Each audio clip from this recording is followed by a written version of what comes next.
बीच में राज्य आंदोलनकारी श्री हरीश पनेरू जी और उत्तराखंड कांग्रेस के सक्रिय कार्यकर्ता, आप क्या विचार रखते हैं यूके ट्रिपल एससी को लेकर जो लगातार धांधलियां चल रही हैं और युवा सड़क में उतरने के लिए मजबूर हो गए, प्रदेश की जनता त्राहिमाम त्राहिमाम कर रही है।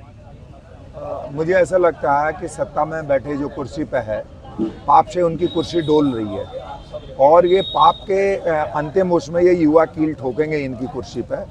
और जब हमने आज से 25-30 साल पहले 2000 में राज्य बना, 25 साल पहले जब राज्य बनाया तो हमने कभी ये बच्चे छोटे छोटे होंगे तब इसमें से बहुत सारे लोगों का जन्म भी नहीं हुआ होगा।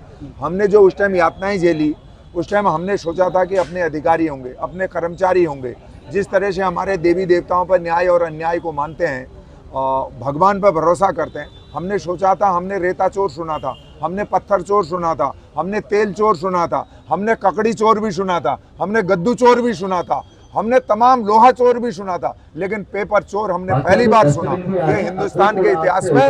और उत्तराखंड, जो भारतीय जनता पार्टी ये कहती है कि हम देवी देवता और सनातन धर्म को मानते हैं, पूरे सनातन धर्म का उद्गम उत्तराखंड से होता है और उत्तराखंड की धरती डोल रही है। यहाँ का नौजवान पीड़ा में त्रस्त है। उस बेटी से पूछो जो बागेश्वर से आकर, जो पिथौरागढ़ से आकर उसके माँ बाप खेतों में काम कर रहे हैं और महीने का 3000 रुपये किराया देकर बच्चे को पढ़ा रहे हैं और उसका पेपर चोरी हो जाता है। शर्मिंदगी है। सरकार को शर्म के मारे डूब मरना चाहिए। और अब भी नहीं, गली में शोर है, उसका दाम ही चोर है, और ये सर गली में शोर है, उसका दाम ही चोर है, और ये सरकार अगर अभी भी नहीं चेतती है तो मुझे लगता है राज रावण का भी नहीं रहा, राज दुर्योधन का भी नहीं रहा, राज महिषासुर का भी नहीं रहा। जितने राक्षस पैदा हुए, राक्षसों का कभी राज्य नहीं रहा और राक्षसों का ये राज्य भी खत्म होगा।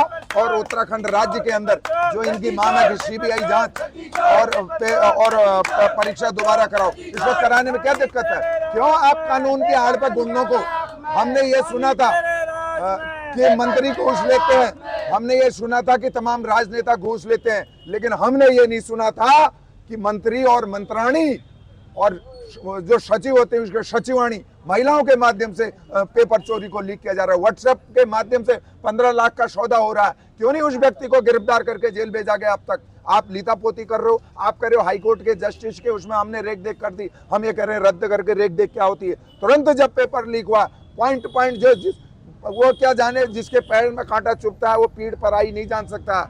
मैं ये कह रहा हूं कि जब पॉइंट 1 से आप कह रहे 4 पन्ने लीक हुए, हम ये कह रहे हैं कि दोबारा से पारदर्शी तो उस परीक्षा को रद्द करके सीबीआई जांच क्यों नहीं करा रही हो? हमारी ये मांग है। और इसको अगर ये नहीं होने आने वाला समय, इनके बच्चों से जो भी पदों पर बैठे हुए हैं, चाहे वो मंत्री हो, चाहे उनकी मंत्रालयां या जो लेन देन में लिप्त हैं, चाहे वो सारे जो दलाल हैं, इन दलालों से आने वाले उत्तराखंड के इतिहास में बच्चे पूछेंगे, जो छोटे छोटे आज हैं, जो 5 साल 10 साल के हैं, वो पूछेंगे तुम्हारे माँ बापों ने उस टाइम पेपर चोरी किया था, तुम पेपर चोर की औलाद हो, इसलिए अपनी औलादों के लिए ऐसा मत करो। मैं कहना चाहता हूँ। धन्यवाद।